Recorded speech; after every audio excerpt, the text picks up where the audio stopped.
Okay, this is going to be a quick video on how to patch any hole, any tear, any puncture in one of our alternating pressure mattresses or pressure pads.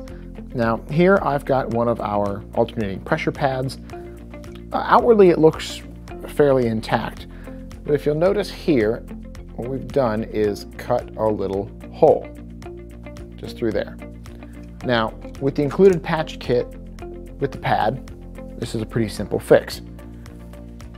I'm using a darker colored pad, one that would normally be included with our alternating pressure mattress just for contrast, but normally the patch will match the color of whatever pad or mattress you're using. So what you're going to want to do, first on the patch, you're going to notice there's kind of a matte rough side, and there's a much more glossy, smooth, it feels almost sealed side. You're going to want to put that smooth sealed side down around the hole. In the patch kit, you're also going to have a little tube of glue. To open that up, you just unscrew it, turn the cap over, you'll see there's like a little point in there. You just use that, push that in and down to break the seal there. Now, there's one way that we recommend doing it. You can do it either way, but we recommend when you're going to apply the glue around the hole to the pad itself, not to the patch. One thing you want to also avoid is don't put the glue directly on the hole, because what could happen is as it seeps in, it could actually glue one side of the air chamber to the other, and you would end up having sort of a dimple there. So what you're going to want to do is just apply a good amount of glue around the hole.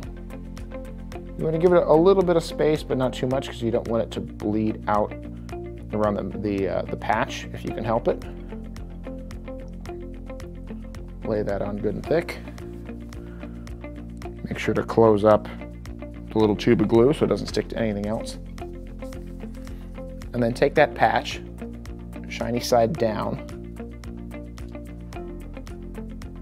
and lay it right down over the patch, or over the hole. You want to make sure it gets a good seal, but you don't want to squeeze it too hard and push the glue in. Get something moderately heavy. I've just got this drinking glass here. Set it down on the patch. Leave that there. That should dry within about 2 or 3 hours. To be sure though, you want to give it at least 6 hours to dry before reinflating the mattress, and you want to make sure that when you do this, the mattress is deflated. That's key, because otherwise you may not be able to get the leverage and the pressure down on the patch in order to seal up the puncture.